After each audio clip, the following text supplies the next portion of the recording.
Hare Krishna.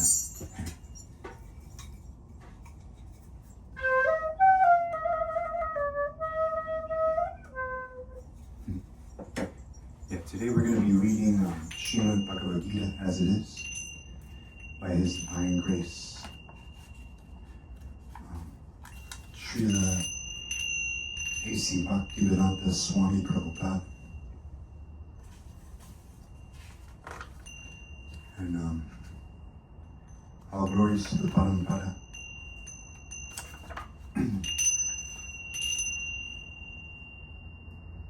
Bhagavad-gita as it is, complete edition with original Sanskrit text, Roman transliteration, English equivalents, translation, and elaborate purports. His Divine Grace, Srila A. Bhaktivedanta Swami Prabhupada, founder Acharya of the International Society for Krishna Consciousness. To Srila Baladev Vidya Bhushana, who presented so nicely the Govinda Bhashya commentary on Vedanta philosophy. Foreword. The Bhagavad-gita is the best known and most frequently translated of Vedic religious texts. Why it should be so appealing to the Western mind is an interesting question. It has drama, for its setting is a scene of two great armies, banners flying, drawn up opposite one another on the field, poised for battle. It has ambiguity, and the fact that Arjuna and his charioteer Krishna are carrying on their dialogue between two armies suggests the indecision of Arjuna about the basic question: should he enter battle against and kill those who are friends and kinsmen? It has mystery, as Krishna demonstrates to Arjuna his cosmic form. It has a properly complicated view of the ways of the religious life and treats paths of knowledge, works, discipline, and faith and their interrelationships. Problems that have bothered adherents of other religions in other times and places. The devotion spoken of is a deliberate means of religious satisfaction, not a mere outpouring of poetic emotion. Next to the Bhagavata Purana, a long work from South India, the Gita is the text most frequently quoted in the philosophical writings of the Gaudiya Vaishnava school. The school represented by Swami Bhaktivedanta has the longest in succession of teachers. It can be said that the school of Vaishnavism was founded or revived by Sri Krishna Chaitanya Mahaprabhu, 1486 to 1533 in Bengal, and that is currently the strongest single religious force in the eastern part of the Indian subcontinent. The Gaudiya Vaishnava school, for whom Krishna is himself the supreme God, and not merely an incarnation of another deity, sees bhakti as an immediate and powerful religious force, consisting of love between man and God. Its discipline consists of devoting all one's actions to the deity, and one listens to the stories of Krishna from the sacred texts. One chants Krishna's name, washes, bathes, and dresses the murti of Krishna, feeds and takes the remains of the food offered to him, thus absorbing his grace. One does these things, and many more, until one has been changed. The devotee has become transformed into one close to Krishna and sees the Lord face to face.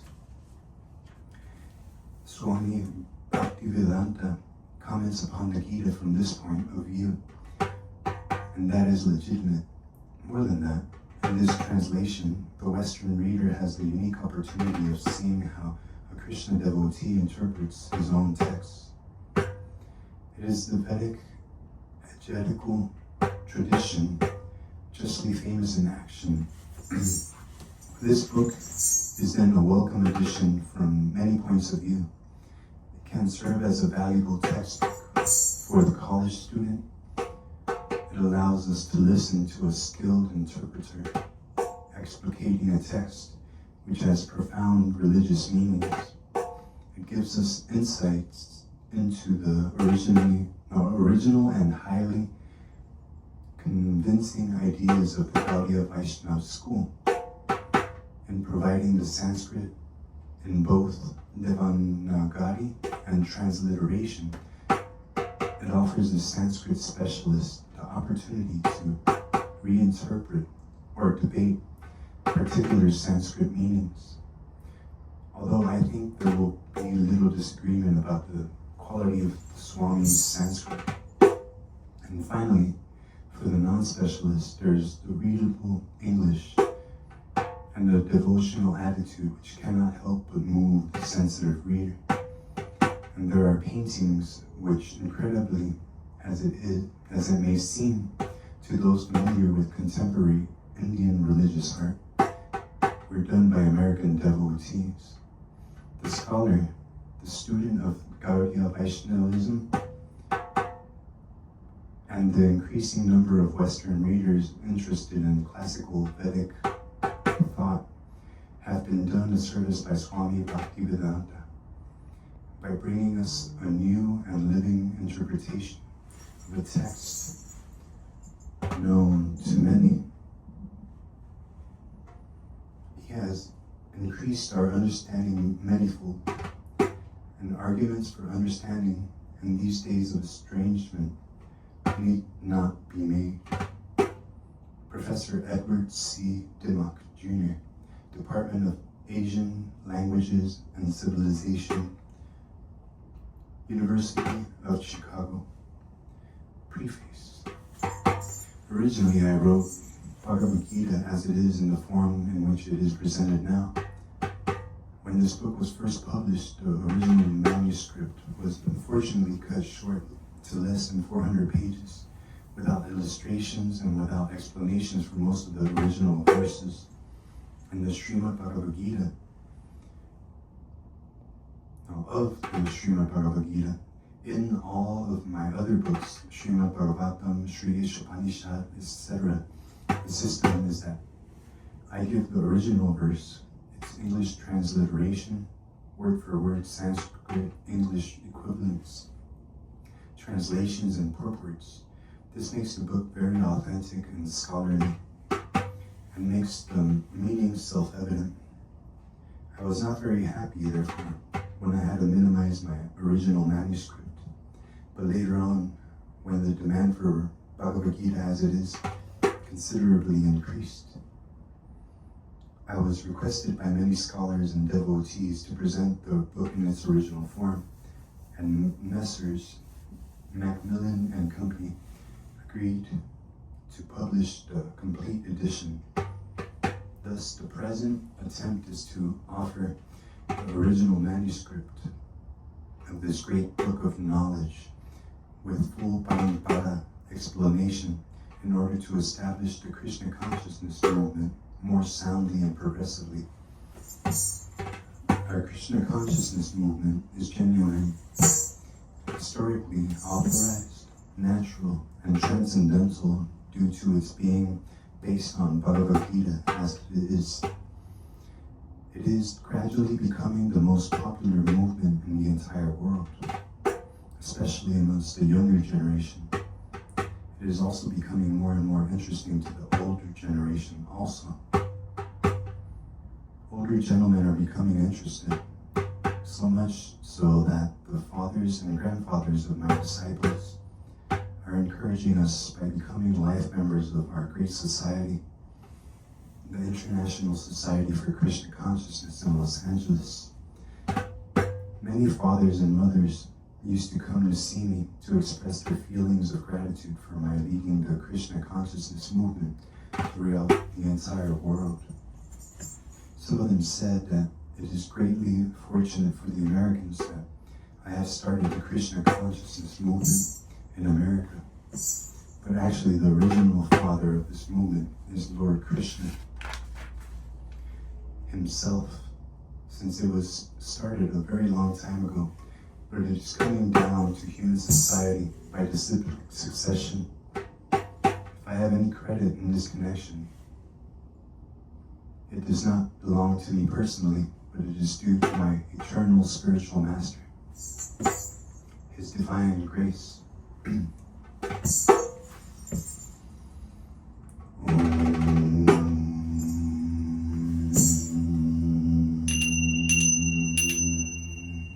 Vishnu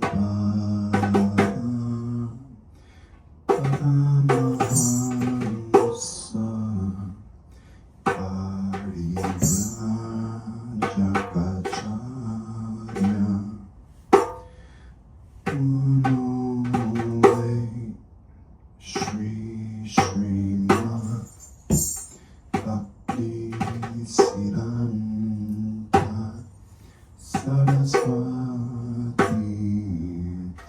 Swami Prabhupada.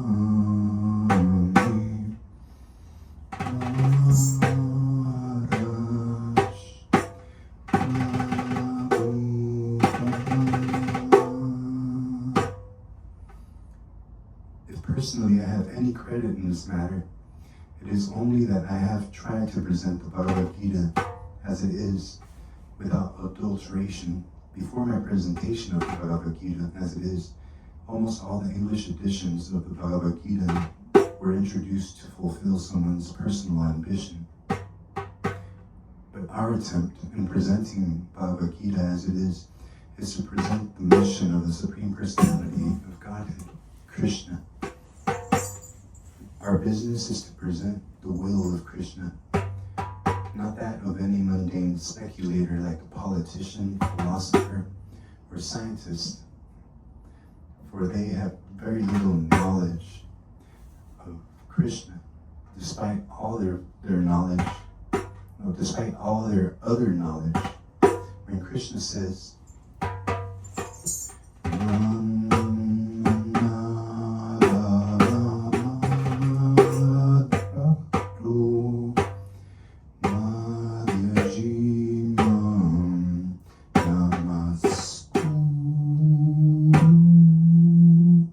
etc., we, unlike the so-called scholars, do not say that Krishna and his inner spirit are different.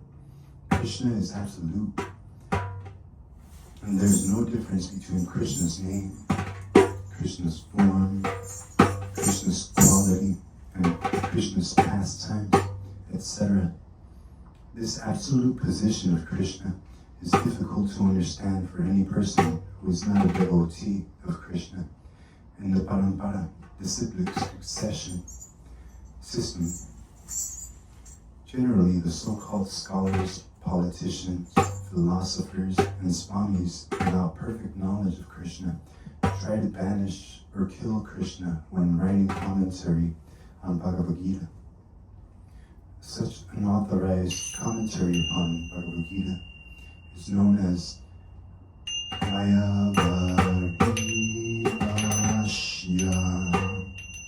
and Lord Chaitanya has warned us about these unauthorized men.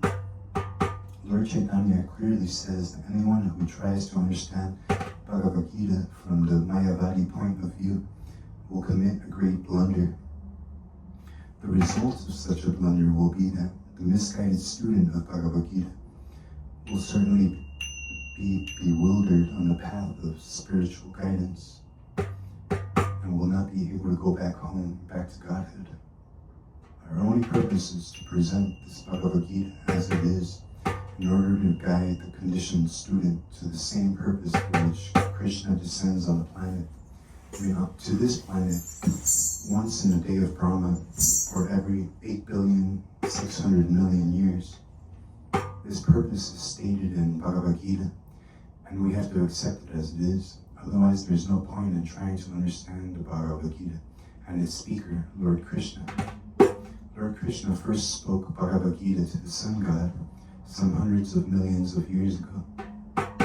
We have to accept this fact and thus understand the historical significance of Bhagavad Gita without misinterpretation.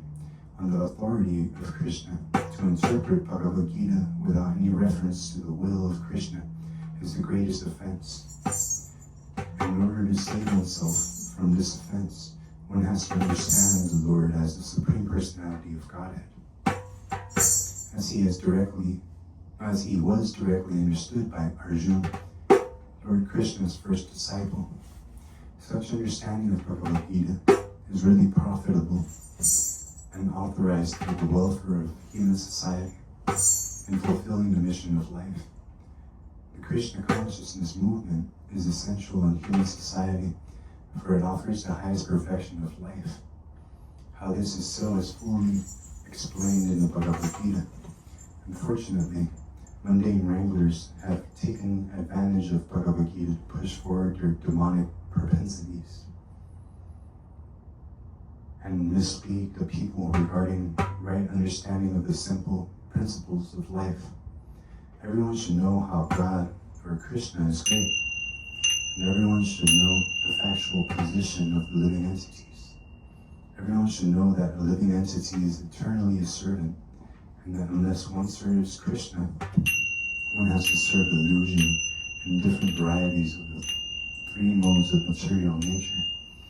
And thus, perpetually, one has to wander within the cycle of birth and death.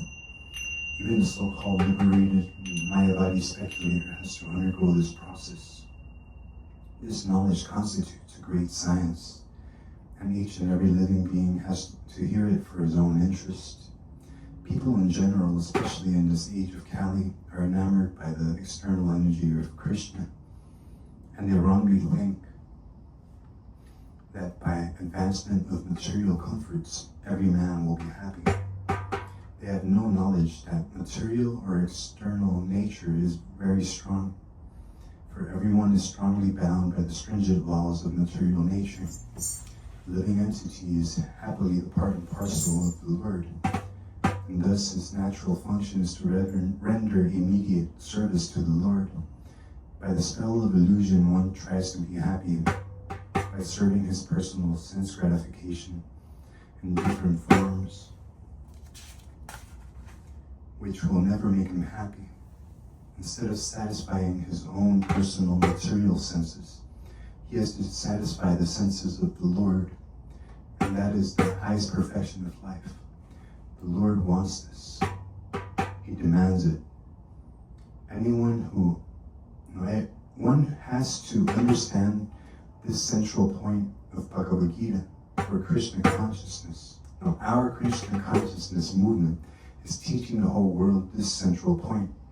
And because we are not eluding the theme of Bhagavad Gita as it is, anyone seriously interested in deriving benefit by studying the Bhagavad Gita must take help from the Krishna consciousness movement for practical understanding of Bhagavad Gita under the direct guidance of the Lord.